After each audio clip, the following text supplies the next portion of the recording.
아니, 누가 여기 아기를 두고 간 거야? 눈 내리는 산소 앞 한 여성이 울음소리를 듣는다. 눈 속에 묻힌 아기와 간절한 쪽지 한 장. 아이를 살려주세요. 22살 미혼모 장정임은 그날 밤 생명을 구하고 엄마가 된다. 하지만 아이의 목에 걸린 별 모양 목걸이는 숨겨진 진실을 품고 있었다. 숫자를 읽는 천재 소년으로 자란 도윤, 그를 찾아온 재벌 아버지, 그리고 선택의 순간, 버려진 아이와 그를 주운 여인이 만들어가는 35년의 이야기. 혈육보다 깊은 사랑, 그 마지막 순간에 눈은 다시 내린다. 무료로 할 수 있는 구독과 좋아요 한번 눌러주시면 더 좋은 사연으로 찾아뵙겠습니다. 아이를 살려주세요.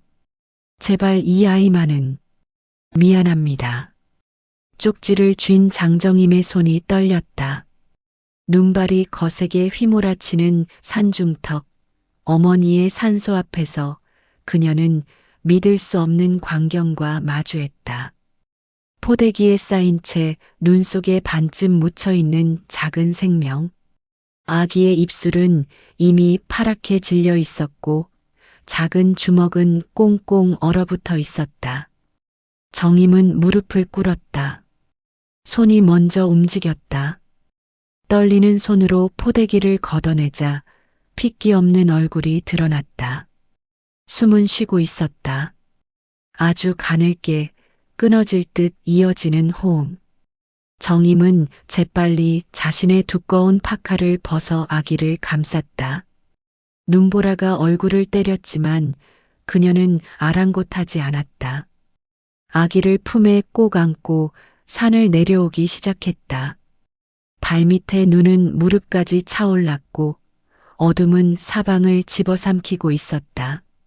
가로등 하나 없는 산길. 정임의 숨소리만이 고요를 깼다. 아기는 울지 않았다. 그것이 더 무서웠다. 울음은 생명의 신호다. 침묵은 죽음의 전조였다.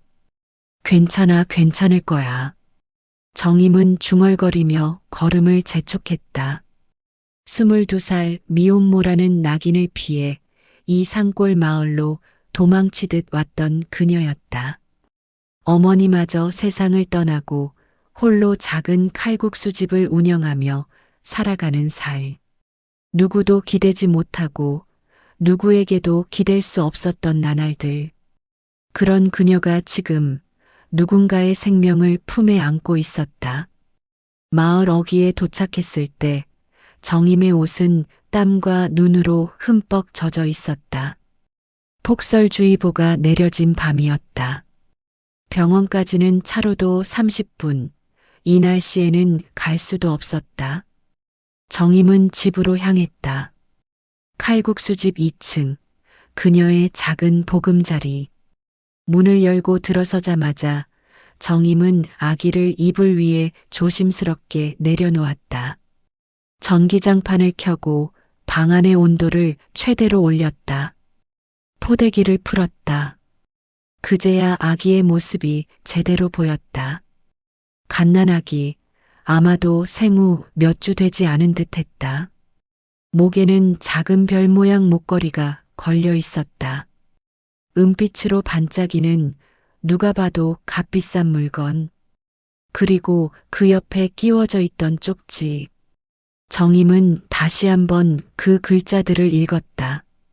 떨리는 필체, 번진 잉크 자국, 그리고 마지막 문장에 맺힌 눈물 자국. 누군가의 절박함이 종이에 스며들어 있었다. 아기의 체온은 여전히 차가웠다. 정임은 수건으로 아기의 몸을 닦아내고 자신의 체온으로 데우기 시작했다. 가슴에 아기를 안고 이불을 뒤집어 쓰고 숨을 불어넣듯 온기를 나눴다. 시간이 흘렀다. 1시간, 2시간. 밤은 깊어갔고 바람은 더 거세졌다. 창문이 덜컥거렸고 눈은 쌓여만 갔다. 그때였다. 아기가 움찔했다. 작은 손가락이 꿈틀거렸고 입술에 약간의 붉은기가 돌았다.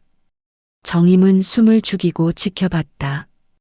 그리고 마침내 아기가 울음을 터뜨렸다.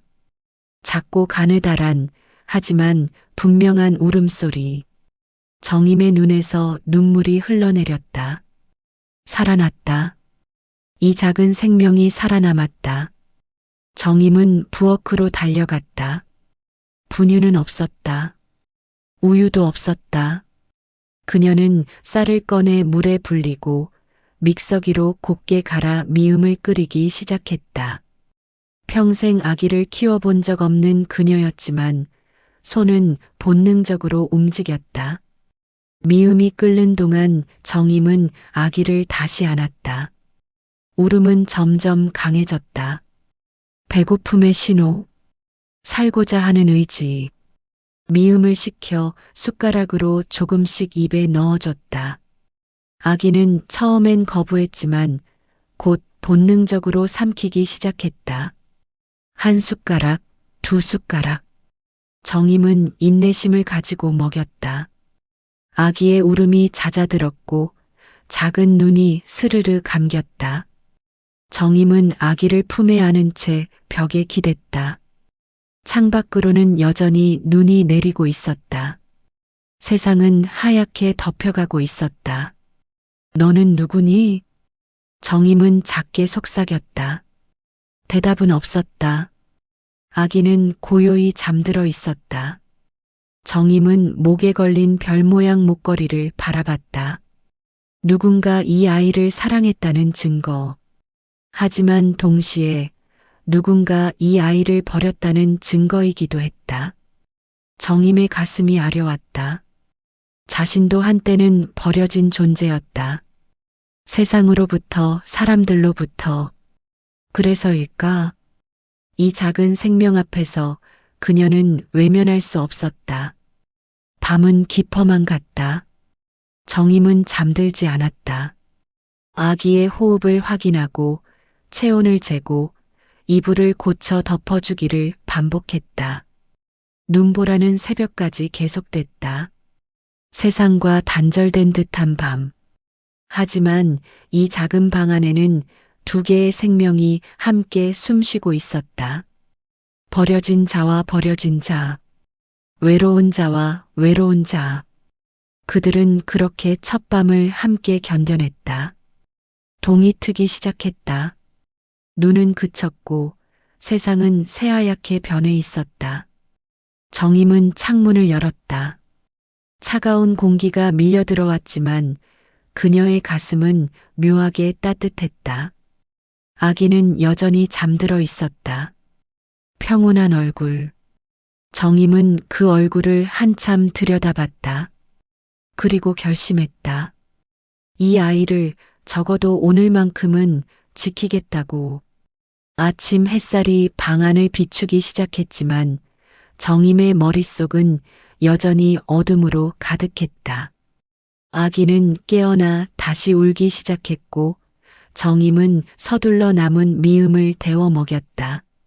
아기는 이번엔 더 적극적으로 받아먹었다. 생명력이 돌아오고 있었다. 하지만 그와 동시에 정임의 고민도 깊어졌다. 이 다음은 어떻게 하지? 혼잣말이 흘러나왔다. 경찰에 신고해야 할까? 아니면 보육원에 맡겨야 할까? 하지만 눈보라로 길이 막힌 상태였다. 마을은 완전히 고립되어 있었다. 정임은 휴대폰을 들었다가 다시 내려놓기를 반복했다. 손가락이 번호판 위를 맴돌았지만 결국 누르지 못했다. 왜일까? 왜 이렇게 망설여지는 걸까? 내가 키울 수는 없어. 정임은 스스로에게 말했다. 22살 겨우 칼국수집 하나로 생계를 이어가는 신세. 자신도 제대로 돌보지 못하는 처지의 아기를 키운다는 건 말도 안 되는 일이었다. 게다가 이 마을 사람들의 시선, 미혼모였던 자신을 향한 수군거림은 이제 겨우 잦아들었다. 만약 정체 모를 아기를 키운다면 또다시 손가락질의 대상이 될 게 분명했다. 아기를 내려다봤다. 작은 손이 공중을 휘저었다. 뭔가를 잡으려는 듯 아니면 누군가를 찾는 듯 정임의 가슴이 먹먹해졌다. 자신도 한때는 저렇게 작았을 것이다. 누군가의 품이 필요했을 것이다. 하지만 그녀에게는 그런 품이 없었다. 어머니는 세상의 비난을 견디다 병들었고 아버지는 처음부터 없었다. 정임은 홀로 자랐다. 상처투성이로. 너도 그렇게 자라야 하니? 아기는 대답 대신 하품을 했다. 작은 입이 동그랗게 벌어졌다가 다물어졌다. 정임은 웃음이 나왔다. 슬픔과 뒤섞인 웃음. 그녀는 아기를 다시 안아 올렸다. 이상하게도 아기를 안고 있으면 마음이 조금 편해졌다. 오랜만에 느끼는 감정이었다. 누군가에게 필요한 존재가 된다는 것. 누군가를 지킬 수 있다는 것. 오후가 되자 눈이 조금씩 녹기 시작했다. 제설 작업이 시작됐고 마을 어귀까지는 차가 다닐 수 있게 됐다는 소식이 들렸다. 정임은 다시 휴대폰을 들었다. 이번엔 정말 전화를 걸어야 했다. 하지만 번호를 누르는 순간 아기가 울음을 터뜨렸다. 갑작스러운 울음에 정임은 화들짝 놀라 전화를 끊었다. 왜 그래? 왜 우니? 기저귀를 확인했다. 젖어 있었다. 정임은 당황했다. 기저귀가 없었다. 그녀는 급히 깨끗한 수건을 꺼내 임시로 기저귀를 만들었다. 서툰 손놀림이었지만 어떻게든 해냈다. 아기의 울음이 잦아들었다. 정임은 안도의 한숨을 내쉬었다. 그리고 깨달았다. 이 아이를 보내려면 최소한의 준비는 해줘야 한다는 것을. 기저귀, 분유, 옷. 아무것도 없이 보낼 수는 없었다. 내일 보내자. 스스로를 설득했다. 하루만 더. 아기의 상태가 완전히 안정될 때까지만.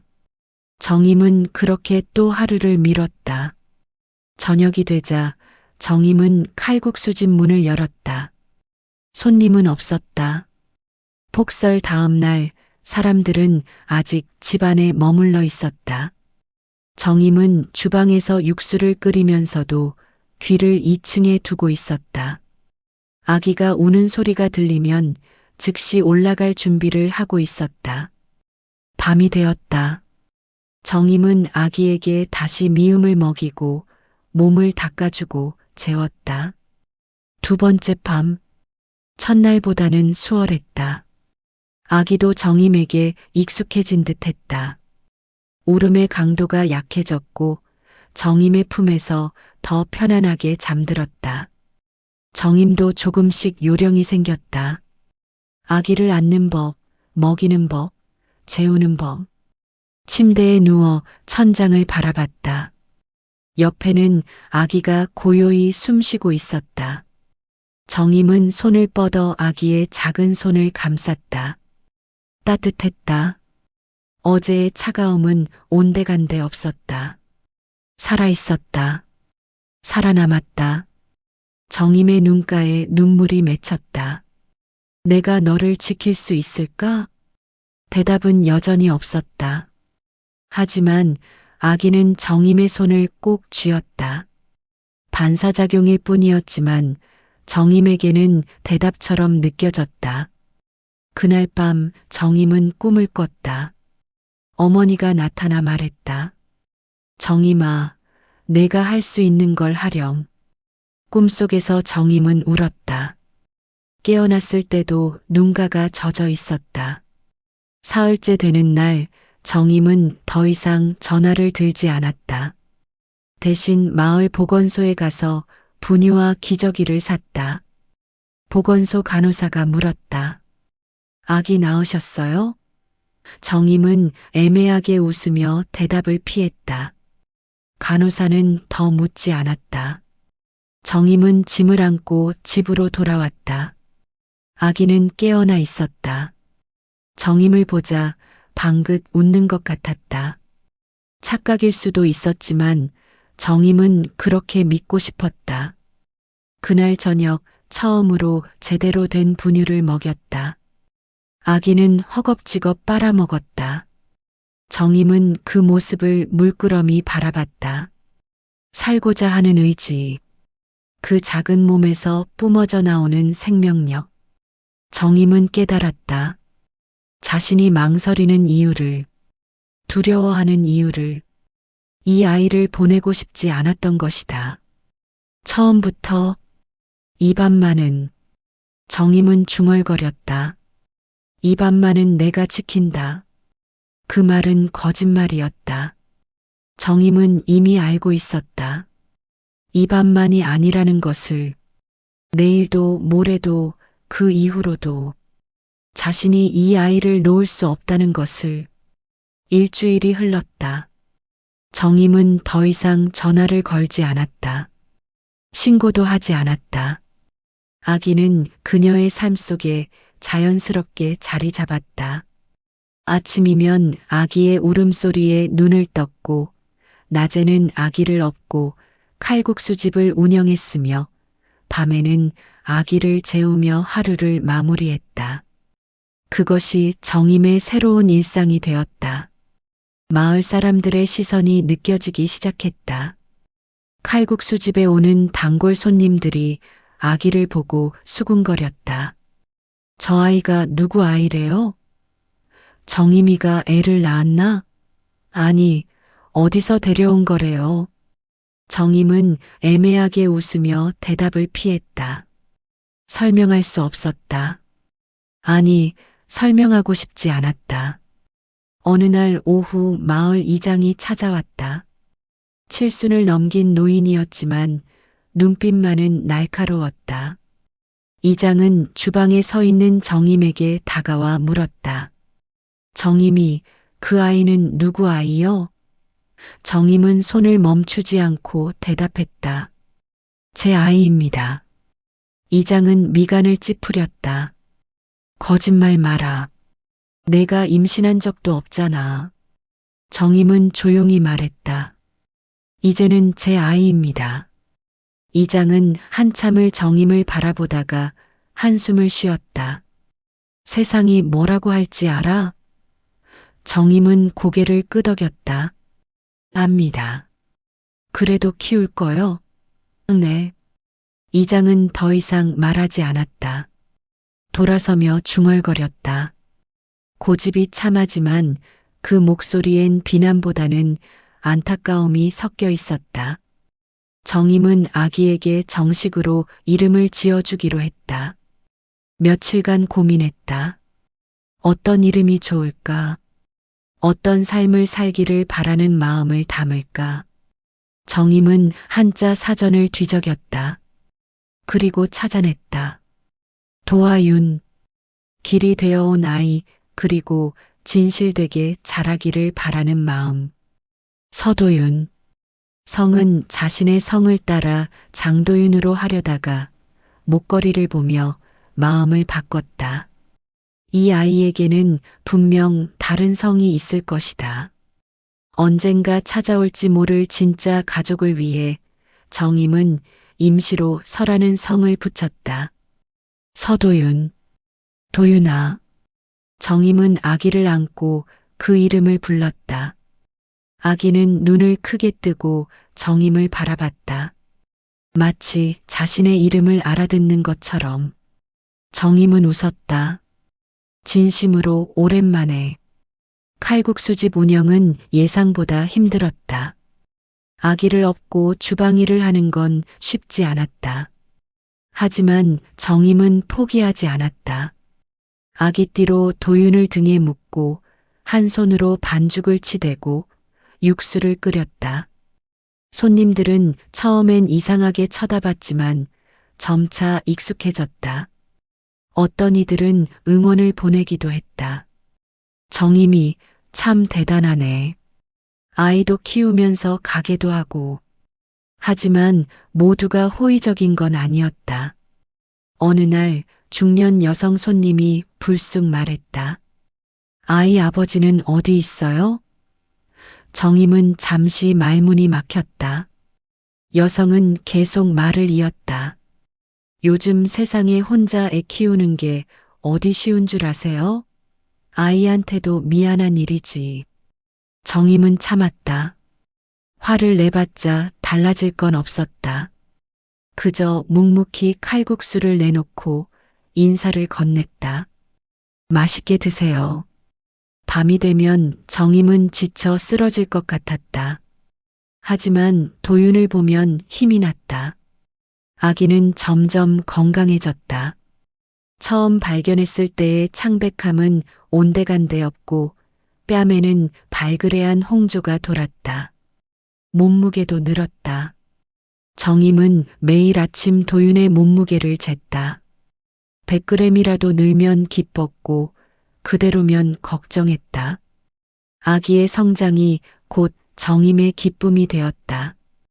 2달째 되던 어느 날 정임은 처음으로 도윤을 데리고 보건소에 갔다. 예방접종을 마쳐야 했다. 간호사는 출생신고 여부를 물었다. 정임은 아직이라고 대답했다. 간호사는 빨리 하라고 조언했다. 하지만 정임은 할 수 없었다. 출생신고를 하려면 친부모의 정보가 필요했다. 없었다. 쪽지와 목걸이밖에는. 정임은 혼자 고민했다. 입양 절차를 밟아야 할까? 하지만 미혼 여성의 입양은 쉽지 않았다. 게다가 나이도 어렸다. 정임은 막막했다. 하지만 멈출 수 없었다. 도윤은 매일 자라고 있었다. 시간은 기다려주지 않았다. 그러던 어느 날 마을 이장이 다시 찾아왔다. 이번엔 혼자가 아니었다. 마을 노인회장과 부녀회장도 함께였다. 정임은 긴장했다. 세 사람은 가게 한쪽 테이블에 앉았다. 이장이 입을 열었다. 정임아, 우리가 도울 수 있는 게 있으면 말해라. 정임은 놀랐다. 비난이 아닌 도움의 손길이었다. 부녀회장이 말했다. 아이 키우는 게 얼마나 힘든지 우리가 몰라서 그래. 혼자 하지 말고 우리한테 기대해. 정임의 눈가가 뜨거워졌다. 그날 이후 마을 사람들의 태도가 조금씩 바뀌었다. 여전히 수군거림은 있었지만 노골적인 비난은 줄어들었다. 오히려 도움을 주는 이들이 생겼다. 부녀회에서는 아기 옷을 모아다 줬고 이웃집 할머니는 가끔 도윤을 봐주겠다고 했다. 정임은 감사했다. 혼자가 아니라는 것이 얼마나 큰 힘이 되는지 깨달았다. 도윤은 100일을 맞았다. 정임은 작은 잔치를 열었다. 칼국수집에서 단골 손님들과 마을 사람들을 초대했다. 수수한 상차림이었지만 마음만은 가득했다. 도윤은 새 옷을 입고 사람들의 축복을 받았다. 정임은 그 모습을 보며 눈물을 참았다. 이 아이를 지켜냈다.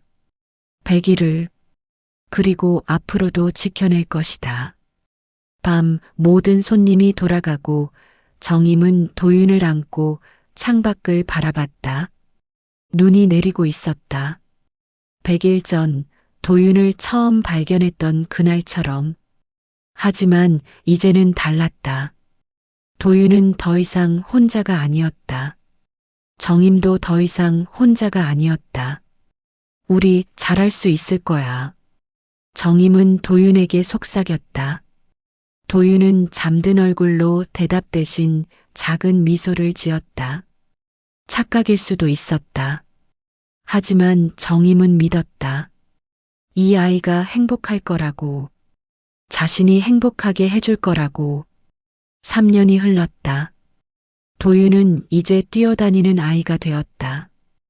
칼국수집은 여전히 그 자리에 있었고 정임도 여전히 그곳을 지키고 있었다. 하지만 모든 것이 달라졌다. 정임은 더 이상 혼자가 아니었다. 엄마였다. 아침은 언제나 도윤의 목소리로 시작됐다. 엄마, 배고파. 정임은 눈을 비비며 일어났다. 도윤은 이미 침대에서 내려와 방문 앞에 서 있었다. 작은 손으로 문고리를 잡고 흔들며 재촉했다. 엄마, 빨리. 정임은 웃으며 문을 열어줬다. 도윤은 정임의 손을 잡고 부엌으로 달려갔다. 아침밥은 간단했다. 밥에 계란 후라이 그리고 김. 도윤은 숟가락질이 서툴렀지만 스스로 먹으려 했다. 밥알이 여기저기 흩어졌고 계란 노른자가 옷에 묻었다. 정임은 한숨을 쉬면서도 말리지 않았다.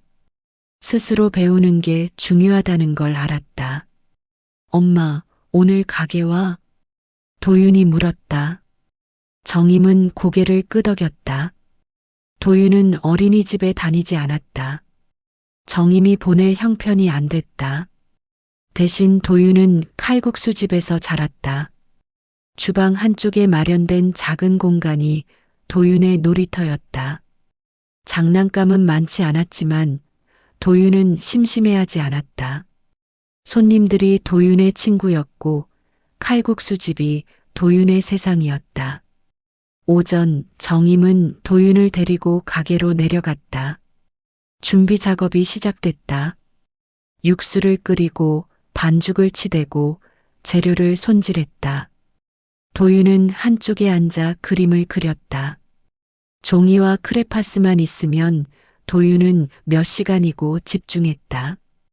정임은 가끔 도윤의 그림을 들여다봤다. 형체를 알 수 없는 낙서들이었지만 정임에게는 예술 작품처럼 보였다. 손님들이 들어오기 시작했다. 단골들은 도윤을 반겼다. 도윤이 또 컸네. 우리 도윤이 오늘은 뭐 그려? 도윤은 수줍게 웃으며 그림을 보여줬다. 손님들은 감탄했다. 과장된 칭찬이었지만 도윤은 기뻐했다. 정임도 기뻤다. 도윤이 사람들의 사랑을 받는 모습을 보는 것만으로도 충분했다. 하지만 모든 날이 평화롭지는 않았다. 어느 날 낯선 손님이 찾아왔다. 정장을 입은 중년 남성. 그는 둘러보더니 정임에게 물었다. 혹시 사업자 등록증 좀 볼 수 있을까요? 정임은 당황했다. 남성은 세무서 직원이었다. 정임의 가게는 영세했고 세금 문제로 여러 번 경고를 받았다. 정임은 서류를 꺼내 보여줬다. 직원은 꼼꼼히 확인하더니 말했다. 이번 달 안에 체납액을 납부하셔야 합니다. 정임은 고개를 숙였다. 노력하겠습니다. 직원이 나간 후 정임은 한숨을 쉬었다. 생활비도 빠듯한데 체납액까지. 머리가 복잡했다. 도윤이 다가와 물었다. 엄마, 왜 그래? 정임은 억지로 웃으며 대답했다. 아니야, 괜찮아. 하지만 도윤은 눈치챘다. 엄마가 힘들어한다는 것을. 밤 정임은 장부를 펼쳐놓고 계산했다. 수입과 지출. 항상 빠듯했다. 조금이라도 예상치 못한 지출이 생기면 적자였다. 정임은 한계를 느꼈다. 이렇게 계속 버틸 수 있을까? 도윤을 제대로 키울 수 있을까? 의문이 들었다. 도윤은 침대에서 책을 보고 있었다. 그림책. 마을 도서관에서 빌린 것이었다. 도윤은 글을 읽을 줄 몰랐지만 그림만 봐도 좋아했다. 정임은 도윤 옆에 누웠다. 도윤아, 책 재미있어? 도윤은 고개를 끄덕였다. 응. 엄마, 이거 봐. 여기 토끼가 있어. 정임은 도윤이 가리키는 그림을 봤다. 토끼 가족. 엄마, 아빠, 그리고 아기 토끼. 도윤이 물었다. 엄마, 나는 왜 아빠가 없어? 정임의 가슴이 철렁했다. 언젠가는 나올 질문이었지만 아직 준비가 안 됐다. 정임은 잠시 말을 잃었다가 대답했다. 도윤이한테는 엄마가 있잖아. 도윤은 고개를 갸우뚱했다. 친구들은 다 아빠도 있는데.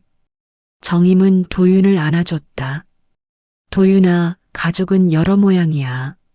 엄마하고 도윤이 둘만 있어도 우리는 가족이야.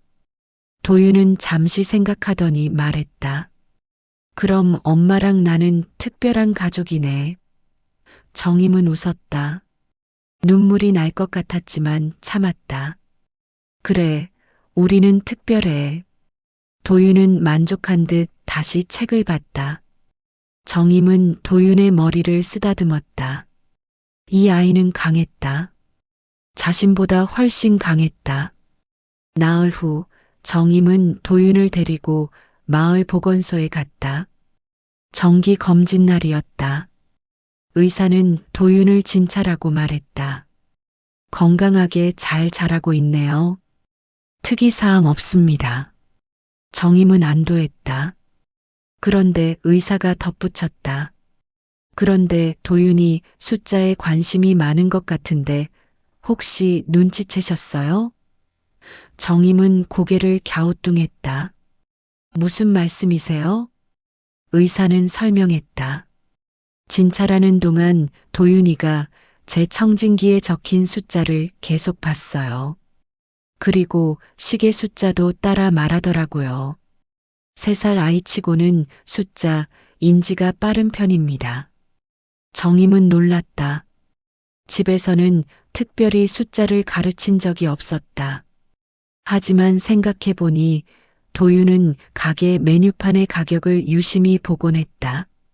집으로 돌아와 정임은 실험을 해봤다. 도윤아, 이게 뭐야? 하며 종이에 숫자를 썼다. 도윤은 망설임 없이 대답했다. 3. 정임은 다른 숫자를 썼다. 7. 도윤은 계속 맞췄다. 정임은 신기했다. 누가 가르쳐 준 것도 아닌데 도윤은 숫자를 알고 있었다. 그날 밤 정임은 도윤에게 물었다. 도윤아, 숫자가 재미있어? 도윤은 고개를 끄덕였다. 응, 숫자는 정직해. 정임은 웃음이 났다. 정직하다고? 응, 숫자는 거짓말 안 해. 1은 항상 1이고 2는 항상 2야. 정임은 감탄했다. 3살배기 아이의 입에서 나온 말이라고는 믿기지 않았다. 정임은 깨닫기 시작했다. 도윤이 보통 아이가 아니라는 것을. 하지만 두렵지 않았다. 오히려 기대됐다. 이 아이가 어떤 사람으로 자랄지. 자신이 그 성장을 함께할 수 있다는 것이 감사했다. 도윤이 7살이 되던 해 정임은 중요한 결정을 내렸다. 도윤을 학교에 보내기로 한 것이다. 마을 초등학교는 작았다. 한 학년에 한 반, 20명 남짓한 아이들. 정임은 입학식 날 도윤의 손을 잡고 학교에 갔다. 도윤은 새 책가방을 메고 긴장한 얼굴이었다. 담임 선생님은 박선재였다. 30대 중반의 여교사로 이 마을에서 10년째 아이들을 가르치고 있었다. 선재는 도윤을 보자마자 특별함을 느꼈다. 눈빛이 달랐다. 호기심으로 가득 차 있었다. 선재는 정임에게 인사했다. 도윤이 엄마시죠? 잘 부탁드립니다. 정임은 고개를 숙이며 답했다. 저야말로 부탁드립니다. 첫 수업 시간 선재는 아이들에게 간단한 숫자 게임을 시켰다. 칠판에 숫자를 쓰고 아이들이 순서대로 읽게 했다. 대부분의 아이들은 더듬거렸다. 하지만 도윤은 달랐다.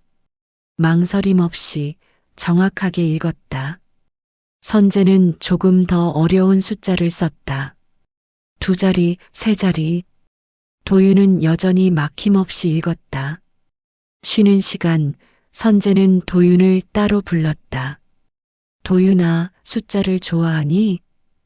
도윤은 고개를 끄덕였다. 네, 선생님. 왜 좋아해?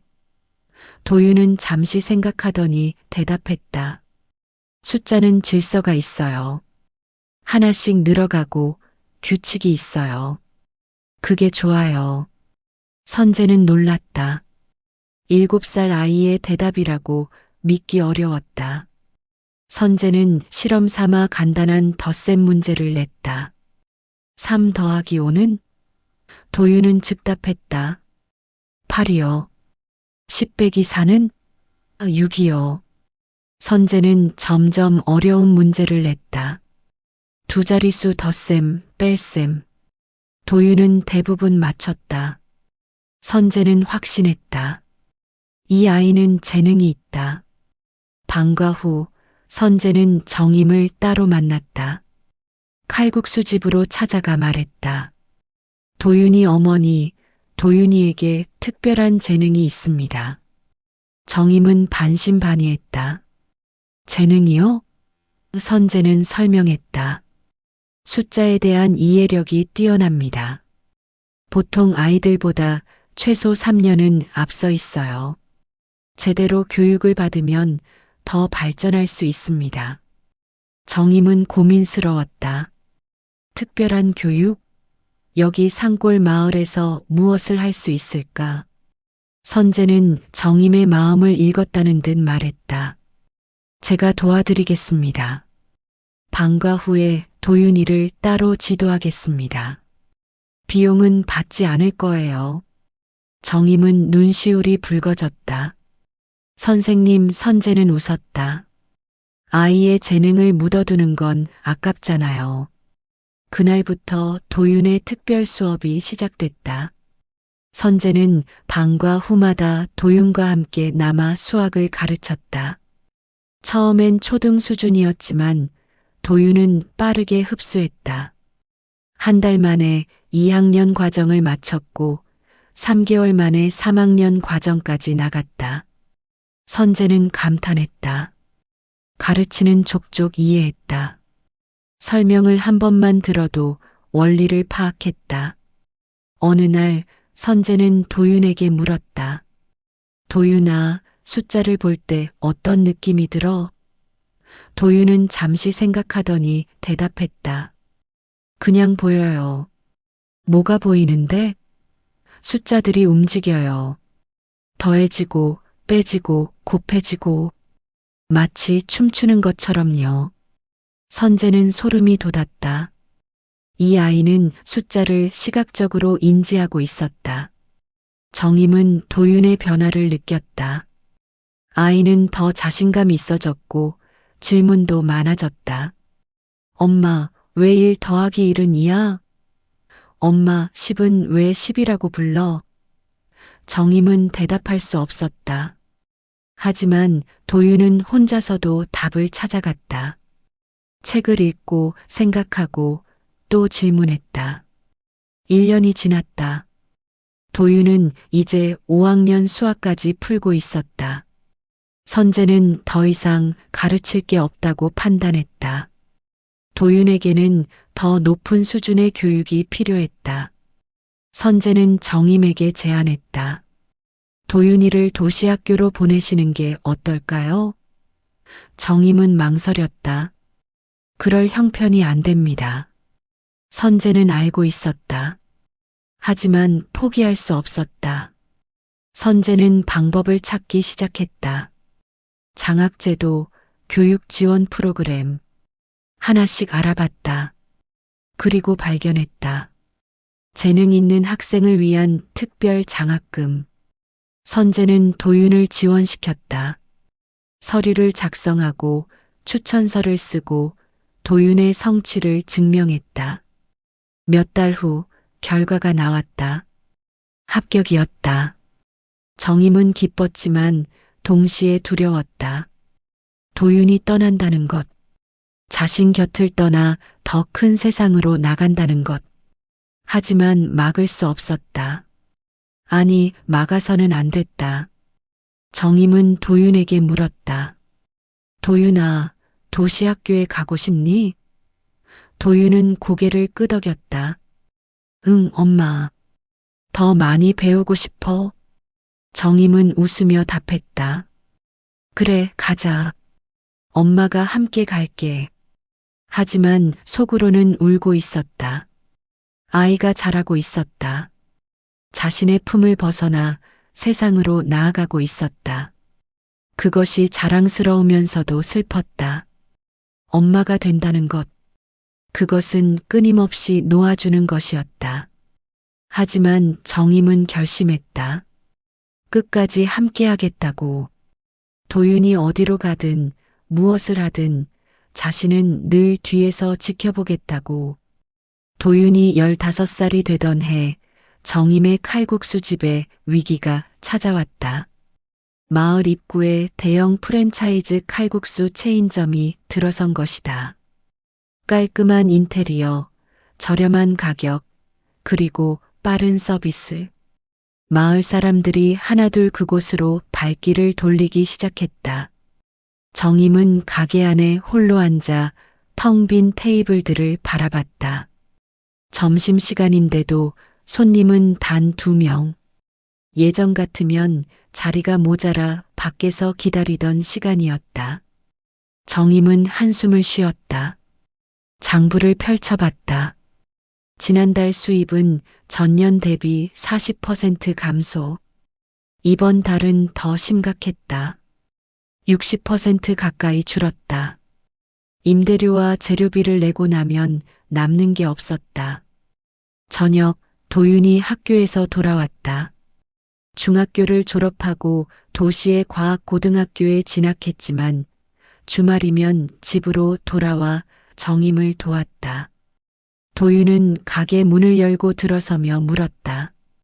엄마, 오늘 손님 많았어? 정임은 애써 밝게 대답했다. 응, 그럭저럭. 하지만 도윤은 알았다. 주방의 재료가 그대로였다. 설거지할 그릇도 많지 않았다. 도윤은 가방을 내려놓고 정임 옆에 앉았다. 엄마, 프랜차이즈 때문이지? 정임은 부정하지 않았다. 그래. 사람들이 다 그리로 가더라. 도윤은 잠시 생각했다. 엄마, 우리도 뭔가 바꿔야 하지 않을까? 정임은 고개를 저었다. 뭘 바꿔? 엄마는 이것밖에 못해. 도윤은 며칠간 관찰했다. 프랜차이즈 가게의 손님 흐름, 메뉴, 가격, 그리고 엄마 가게의 강점과 약점. 도윤은 노트에 숫자를 적어가며 분석했다. 프랜차이즈는 점심시간에 집중적으로 손님이 몰렸다. 빠른 회전율. 하지만 저녁에는 한산했다. 반면 엄마 가게는 점심과 저녁이 고르게 분산되어 있었다. 단골 손님들의 패턴도 파악했다. 대부분 오후 늦게 오거나 저녁에 왔다. 어느 날 저녁, 도윤은 정임에게 제안했다. 엄마, 여름 메뉴를 만들어 보면 어때? 정임은 고개를 갸우뚱했다. 여름 메뉴? 칼국수는 겨울 음식인데.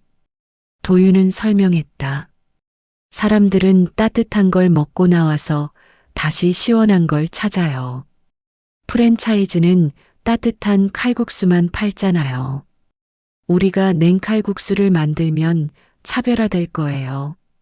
정임은 회의적이었다. 냉칼국수? 그런 게 팔릴까? 도윤은 숫자를 보여줬다. 엄마, 지난 여름 아이스커피 판매량 봤어요. 전년 대비 200% 증가했어요. 사람들은 더위를 식힐 메뉴를 찾고 있어요. 정임은 망설였다. 하지만 선택지가 많지 않았다. 이대로 가면 가게를 닫아야 할 판이었다. 다음 날부터 정임과 도윤은 냉칼국수 개발에 착수했다. 육수를 차갑게 만들되 깊은 맛을 유지하는 법. 면발의 쫄깃함을 살리면서도 시원함을 더하는 법. 실패를 거듭했다. 육수가 너무 싱겁거나 면이 불거나 양념이 맞지 않았다. 하지만 포기하지 않았다. 열흘간 수십 번의 시도 끝에 마침내 완성했다. 정임은 첫 냉칼국수 한 그릇을 도윤 앞에 놓았다. 도윤은 한 입 먹고 눈을 빛냈다. 이거예요, 엄마. 이 맛이에요.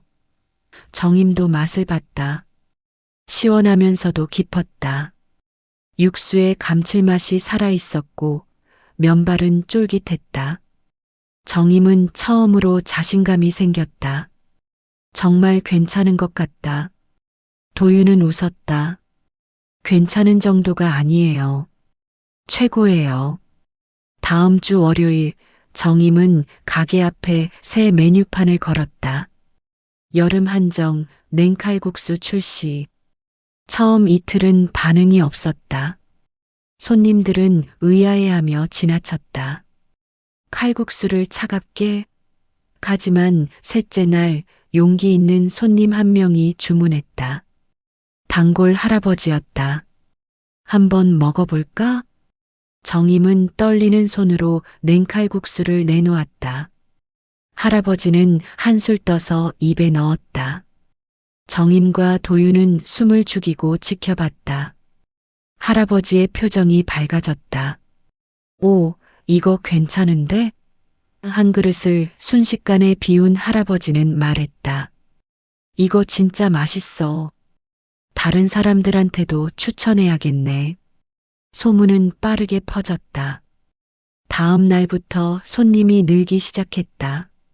냉칼국수를 먹어본 사람들이 지인을 데려왔다. SNS에 사진이 올라갔다. 산골 마을에 숨은 맛집 여름에 꼭 먹어야 할 냉칼국수 댓글이 달렸고 공유됐다. 일주일 만에 가게는 다시 손님으로 가득 찼다. 프랜차이즈에서 점심을 먹은 사람들이 오후에 정임의 가게로 왔다. 냉칼국수 한 그릇이요. 정임은 쉴 틈 없이 주방을 오갔다. 도윤도 주말마다 와서 서빙을 도왔다. 모자는 땀을 흘리며 일했지만 얼굴엔 웃음이 가득했다. 한 달 후 정임은 장부를 확인했다. 매출이 회복됐다. 아니, 오히려 전년보다 증가했다. 정임은 믿기지 않았다. 도윤에게 물었다. 정말 내가 이걸 예상한 거니? 도윤은 웃었다. 숫자는 거짓말 안 해요, 엄마. 데이터를 보면 답이 나와요. 여름이 끝나갈 무렵 프랜차이즈 가게의 점장이 찾아왔다. 정임의 가게에 앉아 냉칼국수를 주문했다. 먹고 난 후 말했다. 정말 맛있네요. 우리도 이런 메뉴를 개발해야겠어요. 정임은 겸손하게 답했다. 감사합니다. 점장이 나간 후 도윤이 말했다. 엄마, 우리가 이겼어요. 정임은 도윤을 안아줬다. 아니야. 우리가 함께한 거야. 도윤은 엄마의 품에서 말했다. 엄마, 이제 걱정 안 해도 돼요. 우리 가게는 절대 안 넘어져요. 정임은 눈물을 참았다. 이 아이가 있어서, 이 아이와 함께해서 얼마나 감사한지 몰랐다. 가을이 왔고 냉칼국수 시즌은 끝났다. 하지만 손님들은 여전히 찾아왔다. 냉칼국수로 알게 된 사람들이 따뜻한 칼국수도 먹으러 왔다. 단골이 됐다. 정임의 가게는 더 이상 흔들리지 않았다. 위기를 넘긴 것이다. 그리고 그 중심에는 도윤이 있었다. 숫자를 읽는 아이, 엄마를 지키는 아이. 도윤이 18살이 되던 해봄, 박선재 선생님은 우연히 도윤의 목걸이를 자세히 보게 됐다. 학교 졸업식 날이었다.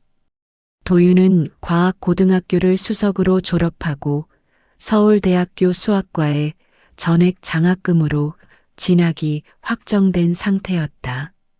선재는 축하 인사를 건네러 왔다가 도윤의 목에 걸린 별 모양 목걸이를 발견했다.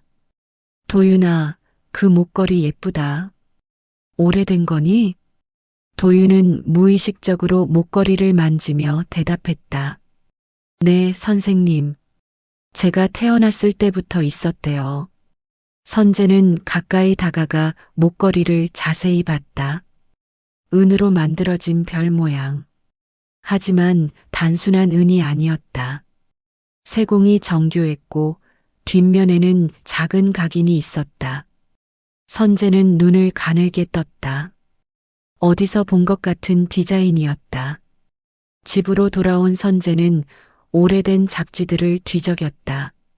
10여 년 전 사회면을 장식했던 기사. 재벌 3세 약혼 발표 사진 속에서 선재는 그것을 발견했다. 똑같은 별 모양 목걸이. 기사 제목은 이랬다. 서강우 회장 아들, 세계 단 하나뿐인 목걸이로 약혼 선물. 선재는 숨이 막혔다. 서강우.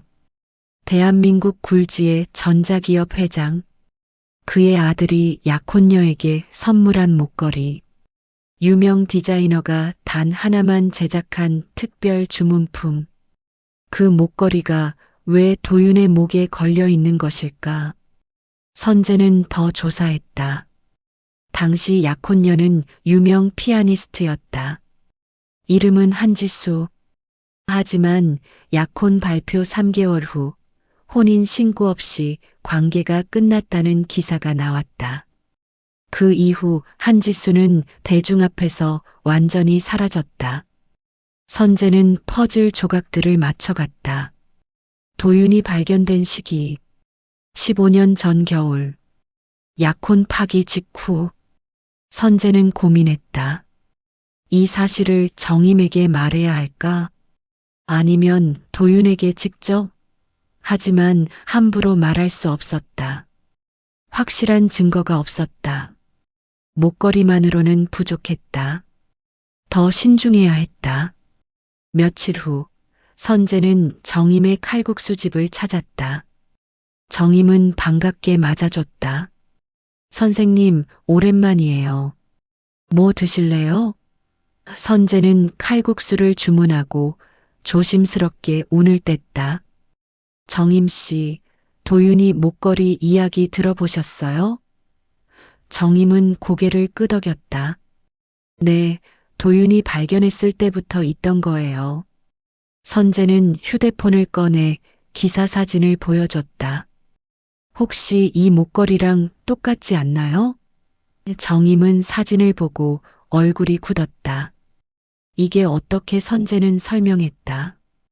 이건 15년 전 서강우 회장 아들이 약혼녀에게 선물한 목걸이예요.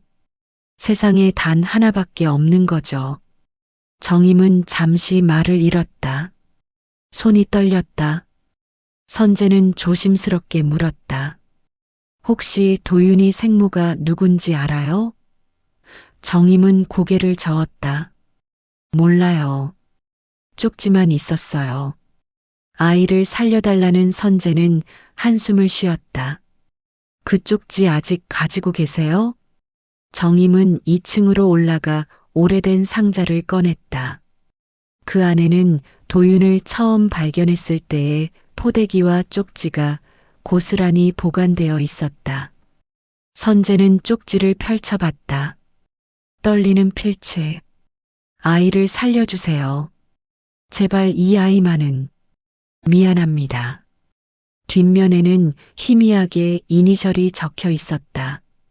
J, S. 선재는 확신했다. 한지수. 이니셜이 일치했다. 선재는 정임에게 말했다. 정임 씨, 도윤이의 생모를 찾을 수 있을 것 같아요. 그리고 아마도 생부까지. 정임은 눈물을 글썽였다.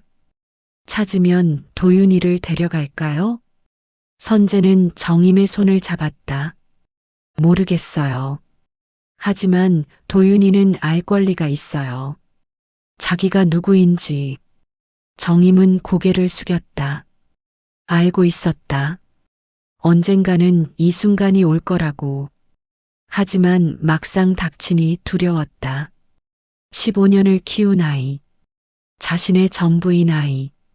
잃을지도 모른다는 생각에 가슴이 찢어지는 것 같았다. 그날 밤 정임은 도윤에게 물었다. 도윤아, 내 진짜 부모님이 누군지 알고 싶니? 도윤은 책을 덮고 정임을 바라봤다. 왜요, 엄마? 그냥 궁금해서. 도윤은 잠시 생각하더니 대답했다. 글쎄요. 솔직히 잘 모르겠어요. 엄마가 제 전부인데 다른 부모가 필요할까요? 정임은 도윤을 안아줬다. 고마워, 도윤아. 하지만 속으로는 알고 있었다. 도윤에게도 알 권리가 있다고. 진실을 마주할 권리가. 정임은 결심했다. 찾아보기로. 도윤의 진짜 부모를. 그리고 그들이 왜 도윤을 버렸는지. 무슨 사연이 있었는지. 선재는 사립탐정을 고용했다. 한지수를 찾기 위해. 2달 후 결과가 나왔다. 한지수는 미국에 살고 있었다. 약혼 파기 후 홀로 출국했고 지금은 작은 음악학원을 운영하며 조용히 살고 있었다. 탐정은 추가 정보를 제공했다. 한지수 씨는 당시 임신 사실을 숨겼다고 합니다. 서강우 회장 집안의 반대가 심했고 결국 혼자 출산했다는 정황이 있습니다. 선재는 정임에게 보고했다. 정임은 복잡한 표정이었다. 그럼 도윤이 아버지는 선재는 고개를 끄덕였다. 서강우 회장의 아들일 가능성이 높습니다. 지금은 서강우 회장이 회사를 물려받아 직접 운영하고 있고요. 정임은 한동안 말이 없었다. 그리고 조용히 물었다. 도윤이한테 말해야 할까요? 선재는 대답 대신 되물었다. 도윤이가 알아야 한다고 생각하세요? 정임은 긴 침묵 끝에 답했다. 네, 알아야죠. 진실을. 그날 저녁 정임은 도윤을 앉혀놓고 모든 걸 말했다. 목걸이의 비밀, 생모의 존재, 그리고 생부의 신원. 도윤은 조용히 들었다. 표정에 변화가 없었다. 이야기가 끝나자 도윤은 단 한마디만 했다. 엄마는 여전히 엄마예요. 정임은 울음을 터뜨렸다. 도윤은 엄마를 안아주며 말했다. 엄마, 울지 마세요. 아무것도 안 변해요. 하지만 정임은 알았다. 모든 게 변하기 시작했다는 것을. 진실이 드러난 순간 돌이킬 수 없는 강을 건넜다는 것을. 서강우는 50대 초반의 냉철한 사업가였다. 서강전자의 대표이자 회장으로 대한민국 재계 서열 10위 안에 드는 인물. 그는 15년 전 한지수와의 관계를 후회하며 살았다. 가문의 반대로 헤어졌지만 그녀를 잊을 수 없었다. 그리고 그녀가 임신했다는 사실을 나중에야 알았을 때의 충격. 하지만 이미 늦었다. 지수는 사라진 뒤였고 아이의 행방도 알 수 없었다. 강우는 오랜 시간 사람을 고용해 지수와 아이를 찾았다. 하지만 실패했다. 지수는 철저히 자취를 감췄고 아이에 대한 정보는 전혀 없었다. 강우는 포기했다. 대신 일에 몰두했다. 회사를 키웠고 성공했다. 하지만 마음 한편은 늘 비어 있었다. 어느 날 강우의 비서가 급히 들어왔다. 회장님, 이걸 보셔야 할 것 같습니다. 비서는 태블릿을 건넸다. 화면에는 한 신문 기사가 떠 있었다. 산골 천재 수학소년, 국제 수학 올림피아드 금메달 사진 속 소년의 목에는 익숙한 목걸이가 걸려 있었다. 강우의 손이 떨렸다. 그 목걸이, 지수에게 선물했던 세상에 단 하나뿐인 별 모양 목걸이. 강우는 확대해서 봤다. 틀림없었다. 강우는 즉시 지시했다. 이 아이에 대해 모든 것을 알아내. 비서는 고개를 숙이고 나갔다. 사흘 후 강우는 보고서를 받았다. 서도윤, 18세. 장정임이라는 여성이 15년 전 산속에서 발견해 키웠다. 생모는 불명. 하지만 목걸이의 출처를 추적한 결과 한지수와의 연결고리가 명확했다. 강우는 DNA 검사를 지시했다. 도윤의 머리카락 샘플을 구했고 자신의 샘플과 비교했다. 일주일 후 결과가 나왔다. 친자 확률 99.99%.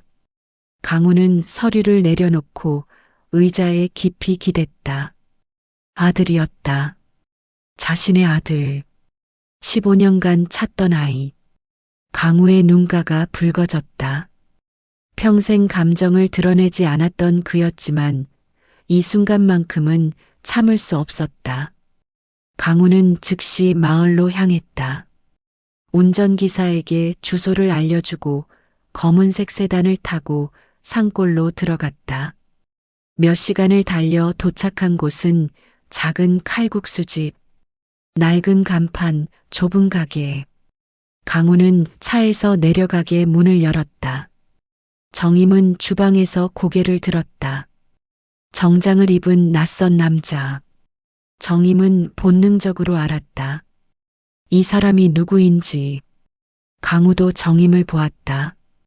지친 얼굴, 거친 손. 하지만 눈빛만은 따뜻했다. 강우는 입을 열었다. 장정임 씨죠? 정임은 고개를 끄덕였다. 강우는 계속 말했다. 저는 서강우입니다. 도윤이를 만나고 싶습니다. 정임은 예상했던 순간이었지만 막상 닥치니 무너질 것 같았다. 도윤이는 학교에 갔어요.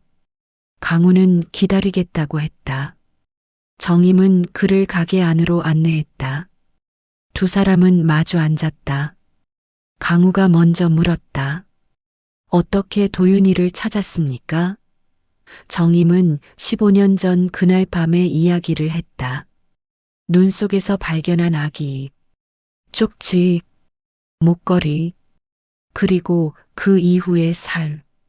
강우는 조용히 들었다. 이야기가 끝나자 강우는 고개를 숙였다. 감사합니다. 제 아이를 살려주셔서. 정임은 눈물을 참았다. 도윤이는 제 아이예요. 강우는 정임을 바라봤다. 압니다.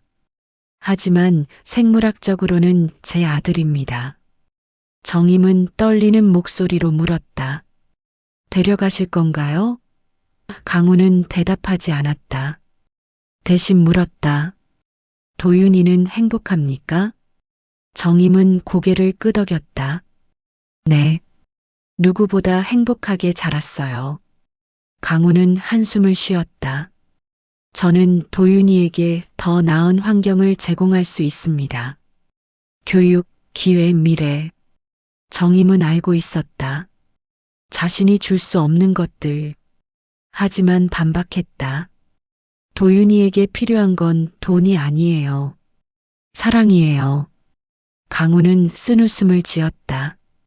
사랑만으로는 부족합니다. 정임은 강하게 말했다. 부족하지 않아요. 15년을 증명했어요. 두 사람은 팽팽히 맞섰다. 그때 가게 문이 열렸다. 도윤이 들어왔다. 도윤은 강우를 보고 멈춰섰다. 강우도 도윤을 보았다. 처음으로 마주한 아버지와 아들. 도윤은 침착하게 물었다. 서강우 회장님이시죠? 강우는 일어섰다. 그렇다. 그리고 나는 내 아버지다. 도윤은 표정 변화 없이 대답했다. 유전적으로는 그렇겠죠. 하지만 저한테 아버지는 없어요. 엄마만 있어요. 강우는 가슴이 아팠다. 도윤아, 나는 내가 존재하는 줄 몰랐다. 알았다면 절대 버리지 않았을 것이다. 도윤은 냉정하게 답했다. 과거는 중요하지 않아요. 중요한 건 현재예요. 그리고 현재 저는 장정임의 아들이에요. 강우는 할 말을 잃었다. 도윤은 정임 옆으로 가서 손을 잡았다. 엄마, 괜찮아요? 정임은 눈물을 닦으며 대답했다. 응, 괜찮아. 강우는 두 사람을 바라봤다. 굳건한 유대, 15년의 세월. 자신이 끼어들 틈이 없었다. 하지만 포기할 수 없었다. 도윤아, 내 곁에 온다면 내가 원하는 모든 걸 줄 수 있다. 도윤은 고개를 저었다. 저는 이미 원하는 모든 걸 가지고 있어요. 강우는 마지막으로 물었다. 정말 후회하지 않겠니? 도윤은 단호하게 답했다. 네, 후회 안 해요. 강우는 명함을 꺼내 테이블에 놓았다. 생각이 바뀌면 연락해라. 그리고 가게를 나섰다. 차에 탄 강우는 룸미러로 가게를 바라봤다. 정임과 도윤이 앉고 있었다. 강우는 눈을 감았다. 아들을 찾았지만 동시에 잃었다. 혈육이지만 가족은 아니었다. 강우의 방문 이후 한 달간 조용했다. 하지만 도윤의 대학 입학이 다가오면서 현실적인 문제들이 드러났다. 등록금은 장학금으로 해결됐지만 생활비와 주거비가 문제였다. 정임은 악착같이 돈을 모았지만 부족했다. 도윤은 아르바이트를 하겠다고 했지만 정임은 반대했다. 공부에 집중해야지. 어느 날 저녁 강우에게서 전화가 왔다. 도윤이 아닌 정임에게. 장정임 씨, 잠깐 뵙고 싶습니다. 정임은 거절하려다가 마음을 바꿨다. 다음 날 강우는 다시 칼국수집을 찾았다. 이번에는 혼자였다. 강우는 단도직입적으로 말했다. 도윤이의 대학 생활을 제가 지원하고 싶습니다. 정임은 고개를 저었다. 필요 없어요. 강우는 서류 가방에서 통장을 꺼냈다. 이건 도윤이 명의입니다. 생활비와 학비로 충분한 금액이 들어 있습니다. 정임은 통장을 밀어냈다. 저희는 스스로 해결할 수 있어요. 강우는 답답한 표정이었다. 왜 이렇게 고집을 부리십니까? 도윤이를 위한 겁니다. 정임은 단호했다. 도윤이를 위한다면 도윤이의 선택을 존중해야죠. 도윤이는 당신의 도움을 원하지 않아요. 강우는 한참을 침묵했다. 그리고 다른 제안을 했다. 그럼 이건 어떻습니까? 제가 이 가게를 사드리겠습니다. 시세보다 훨씬 높은 가격으로. 그 돈으로 도윤이 교육에 쓰시고 장정임 씨는 더 나은 환경에서 사업을 하십시오. 정임은 화가 났다. 이 가게는 제 전부예요. 돈으로 살 수 있는 게 아니에요. 강우는 이해할 수 없다는 표정이었다. 모든 게 돈으로 해결됩니다. 현실을 직시하십시오. 정임은 일어서며 말했다. 나가주세요. 다신 오지 마세요. 강우는 가게를 나갔지만 포기하지 않았다. 대신 다른 방법을 찾았다. 도윤에게 직접 제안하기로 했다. 며칠 후 강우는 도윤의 학교 앞에서 기다렸다. 하교하는 도윤을 불러 세웠다. 잠깐 이야기 좀 하자. 도윤은 거절하지 않았다. 두 사람은 근처 카페에 앉았다. 강우는 조심스럽게 말했다. 도윤아, 너는 천재다. 그 재능을 최대한 발휘하려면 최고의 환경이 필요하다. 내가 그걸 제공할 수 있다. 도윤은 커피를 한 모금 마시며 들었다. 강우는 계속했다. 서울대도 좋지만 미국 MIT나 하버드는 어떠니? 내가 추천서를 써주고 전액 지원하겠다. 졸업 후에는 우리 회사 연구소에서 내가 하고 싶은 연구를 마음껏 할 수 있다. 도윤은 잠시 생각하더니 물었다. 대가는 뭔가요? 강우는 솔직하게 답했다. 가족이 되자. 법적으로 나는 내 아버지고 너는 내 아들이다. 도윤은 고개를 저었다. 제 대답은 변하지 않았어요. 강우는 마지막 카드를 꺼냈다. 내 어머니 장정임 씨는 힘들어하고 있다. 가게도 어렵고 너 때문에 빚도 있다. 도윤은 놀라며 물었다. 빚이요? 강우는 고개를 끄덕였다. 내 교육비를 대기 위해 대출을 받았다. 알고 있었니? 도윤은 몰랐다. 엄마는 단 한 번도 힘든 내색을 하지 않았다. 강우는 덧붙였다. 내가 그 빚을 갚아주겠다. 그리고 장정임 씨가 편하게 살 수 있도록 집도 마련해 주겠다. 조건은 하나. 내가 내 아들이 되는 것. 도윤은 갈등했다. 엄마를 위한 길. 하지만 동시에 엄마를 배신하는 길. 도윤은 답을 유보했다. 생각해 볼게요. 강우는 만족했다. 좋다. 연락 기다리겠다. 집으로 돌아온 도윤은 정임과 마주 앉았다. 엄마, 빚이 있어요? 정임은 당황했다. 누구한테 들었니? 서강우 회장님한테요. 정임은 한숨을 쉬었다. 그래. 조금 있어. 하지만 곧 갚을 수 있어. 도윤은 눈물을 참으며 말했다. 엄마, 제가 회장님한테 가면 모든 게 해결돼요. 정임은 화들짝 놀랐다. 무슨 소리니? 도윤은 강우의 제안을 설명했다. 정임은 단호하게 말했다. 절대 안 돼. 내 빚은 내가 갚아. 너는 내가 하고 싶은 대로 해. 도윤은 울었다. 하지만 엄마 정임은 도윤을 안아줬다. 도윤아, 엄마는 내가 행복하면 돼. 돈 때문에 내 인생을 바꾸지 마. 도윤은 엄마 품에서 결심했다. 강우의 제안을 거절하기로. 하지만 며칠 후 상황이 바뀌었다. 정임이 쓰러진 것이다. 과로였다. 병원에 실려갔고 의사는 말했다. 당분간 무리하시면 안 됩니다. 최소 3개월은 쉬셔야 해요. 정임은 패닉에 빠졌다. 가게는 어떻게요? 도윤은 결단을 내렸다. 강우에게 전화했다. 회장님, 제안 받아들일게요.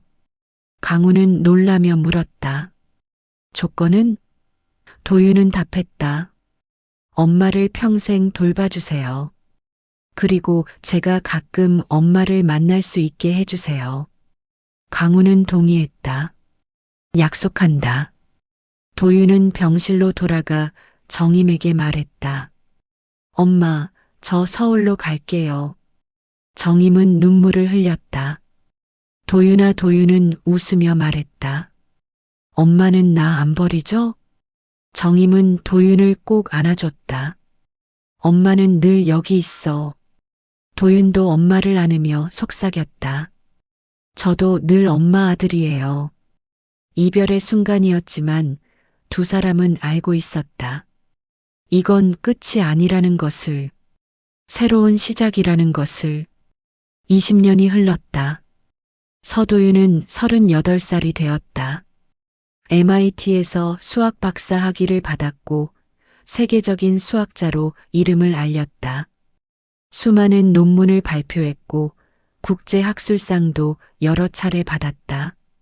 강우가 세운 연구소의 소장으로 일하며 인공지능 알고리즘 개발에 기여했다. 겉보기엔 완벽한 성공이었다. 하지만 도윤의 마음 한편은 늘 비어 있었다. 강우는 약속을 지켰다. 정임을 돌봐줬다. 새 집을 마련해줬고 생활비를 보냈다. 정임은 더 이상 칼국수집을 운영하지 않았다. 건강이 악화되어 일을 그만둬야 했다. 하지만 강우가 제공한 집에서 편안히 지냈다. 도윤은 한 달에 한 번 정임을 찾아갔다. 짧은 방문이었다. 연구소 일정이 바빴기 때문이었다. 하지만 매번 찾아갈 때마다 정임의 얼굴에서 주름이 깊어지는 게 보였다. 머리는 백발이 되었고 걸음걸이도 느려졌다. 시간은 누구도 기다려주지 않았다. 어느 가을날 도윤은 연구소 책상에 앉아 논문을 검토하고 있었다. 전화벨이 울렸다. 정임이었다. 드문 일이었다. 정임은 먼저 전화하지 않는 사람이었다. 도윤은 불길한 예감에 서둘러 전화를 받았다. 엄마. 정임의 목소리는 평소보다 약했다. 도윤아, 괜찮으면 이번 주말에 올 수 있니? 도윤은 즉시 대답했다. 네, 갈게요.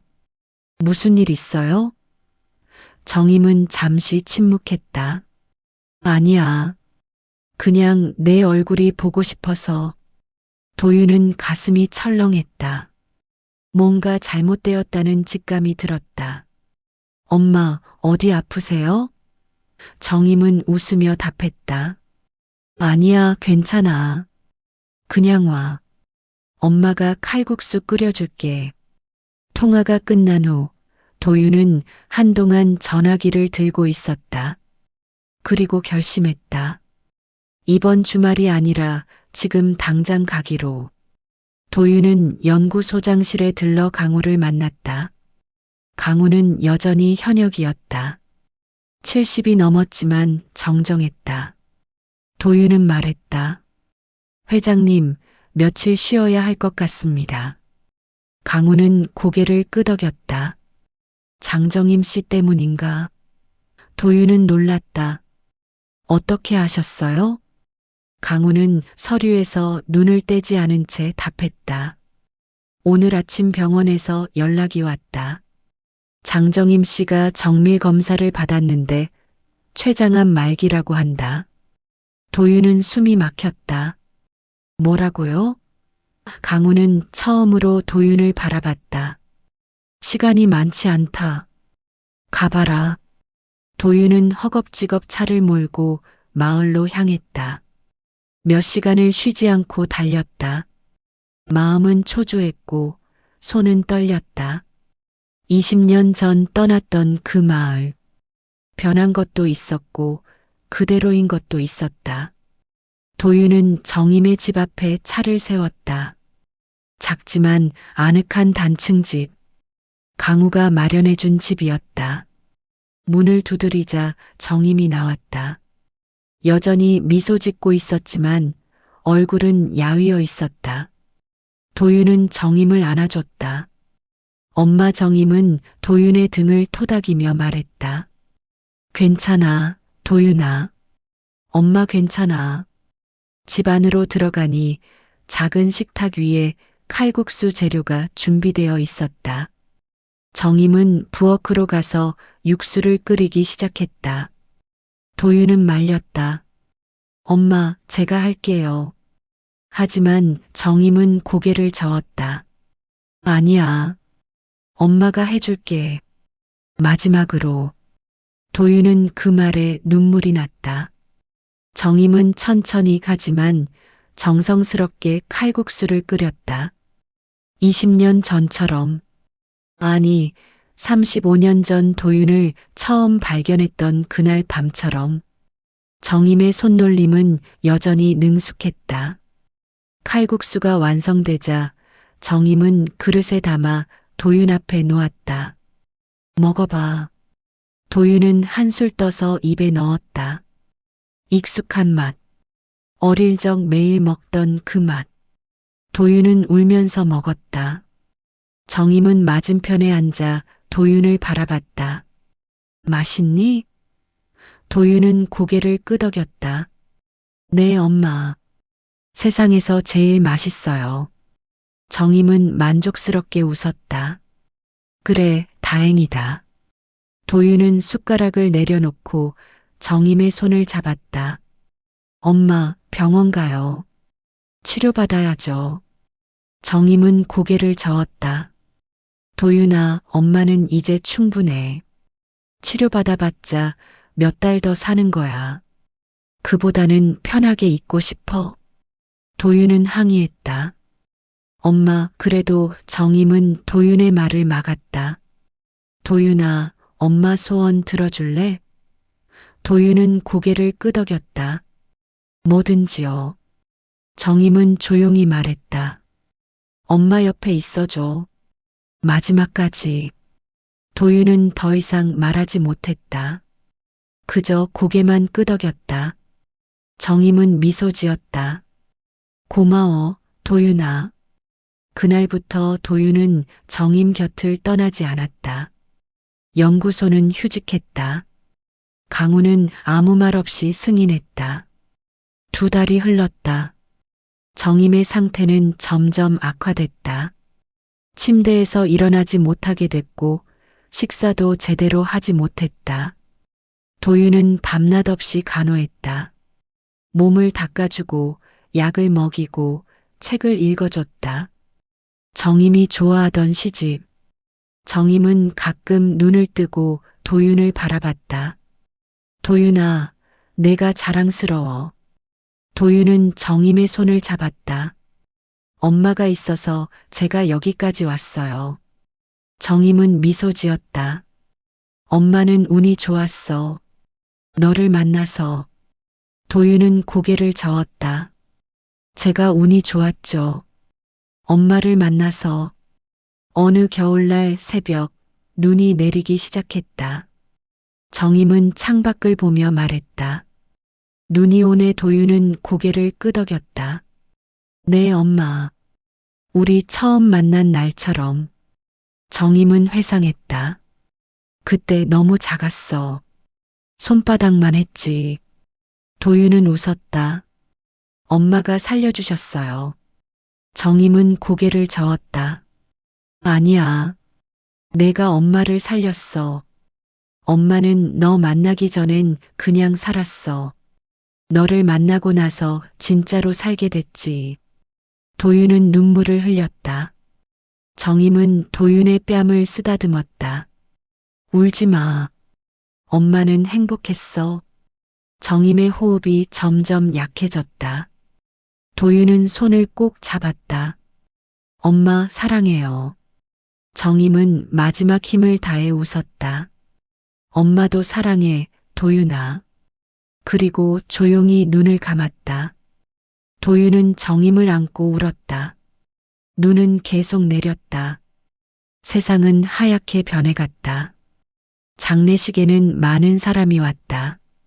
마을 사람들, 예전 단골 손님들, 박선재 선생님, 그리고 강우도 왔다. 강우는 정임의 영정 앞에 섰다. 감사합니다. 제 아들을 키워주셔서. 도윤은 강우를 바라봤다. 처음으로 강우의 눈에서 눈물을 봤다. 장례를 마치고 도윤은 정임의 유품을 정리했다. 작은 상자 하나를 발견했다. 그 안에는 35년 전의 쪽지와 포대기가 있었다. 그리고 도윤이 어릴 적 그린 그림들, 학교 성적표, 상장들. 정임은 모든 걸 간직하고 있었다. 도윤은 상자를 안고 울었다. 엄마의 사랑이 느껴졌다. 말로 표현하지 않았지만 이 물건들이 모든 걸 말해주고 있었다. 도윤은 결심했다. 엄마의 마지막 소원을 이루기로. 일주일 후 도윤은 강우를 찾아갔다. 회장님, 연구소를 그만두겠습니다. 강우는 놀라며 물었다. 왜? 도윤은 답했다. 제가 정말 하고 싶은 일을 하려고요. 강우는 물었다. 그게 뭔데? 도윤은 웃었다. 칼국수집을 다시 열려고요. 엄마가 하던 그곳에서. 강우는 이해할 수 없다는 표정이었다. 너는 천재 수학자야. 왜 칼국수집을? 도윤은 답했다. 엄마가 가르쳐 주셨어요. 진짜 중요한 건 숫자가 아니라 사람이라고. 저는 사람들에게 따뜻함을 주고 싶어요. 엄마처럼. 강우는 한참을 도윤을 바라봤다. 그리고 말했다. 내 어머니 장정임 씨를 닮았구나. 도윤은 고개를 끄덕였다. 네, 제 자랑입니다. 강우는 웃었다. 알았다. 하고 싶은 대로 해라. 하지만 가끔 나도 칼국수 먹으러 가도 되겠지? 도윤은 놀랐다. 물론이죠. 강우는 일어서서 도윤의 어깨에 손을 올렸다. 도윤아, 나는 내 아버지 역할을 제대로 못했다. 하지만 이제라도 아들로 대해도 되겠니?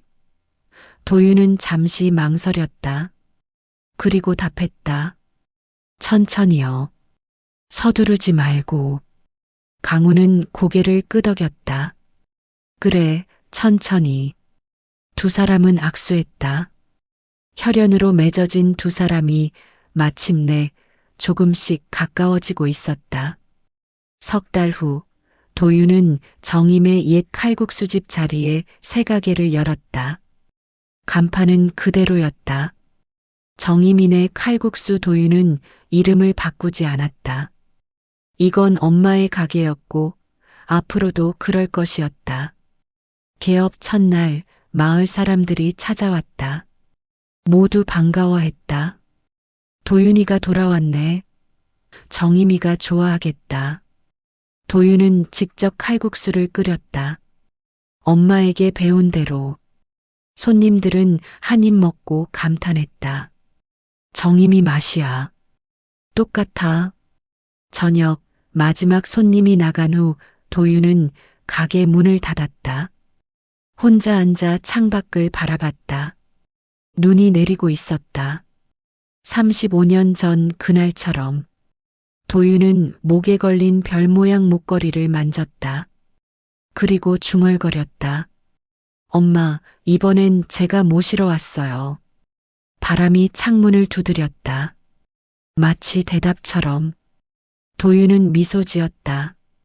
엄마는 떠났지만 여전히 함께 있었다. 이 가게에, 이 마을에, 그리고 도윤의 마음속에. 눈 내리던 날 시작된 인연은 이제 가족이라는 이름으로 완성되었다. 혈연이 아닌 사랑으로 이어진 진짜 가족. 도윤은 일어서서 주방으로 갔다. 내일도 칼국수를 끓일 것이다. 엄마가 그랬듯이 누군가에게 따뜻함을 주기 위해. 밤은 깊어갔고 눈은 계속 내렸다. 작은 칼국수집의 불빛이 어둠 속에서 따뜻하게 빛났다. 그곳에서 한 사람이 엄마의 사랑을 이어가고 있었다. 그리고 그 사랑은 앞으로도 계속될 것이었다. 누군가는 피로 가족이 되고 누군가는 선택으로 가족이 됩니다. 함께한 시간, 나눈 온기, 그리고 서로를 지킨 선택들. 그것이 우리를 가족으로 만듭니다. 오늘도 가슴 따뜻한 사연 들어주셔서 감사합니다.